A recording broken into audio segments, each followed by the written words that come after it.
说着一口流利日语，徐玉富在店里亲切招待游客。这间位于南投埔里的漆器工坊以评价实在著名，北海道的观光客都慕名而来。我来这边买好多，跟他买好多。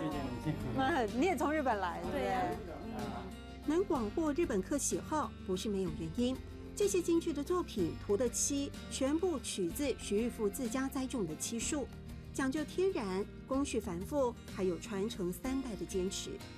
其实我们采收的过程一般是深夜12点去采，采到早上大概是10点才结束。一点一滴辛苦采回的天然漆得经过调色，这也是优劣的关键之一。弟弟徐玉明调配的比例可是不能说的秘密。纯手工上漆，徒手为一只只饭勺换上光亮的外衣。用机器的话呢，它会有旋转的那个横纹。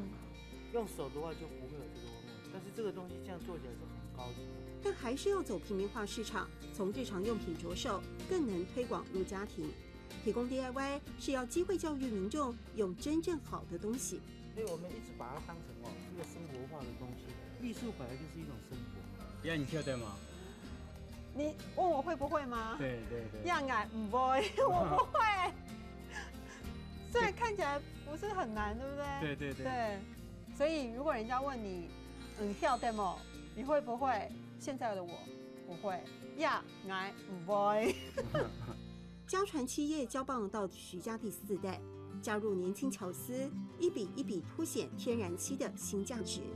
希望传统漆艺不再只是老一辈的孤芳自赏。跳的么？样啊，不会。跳的么？样啊，不会。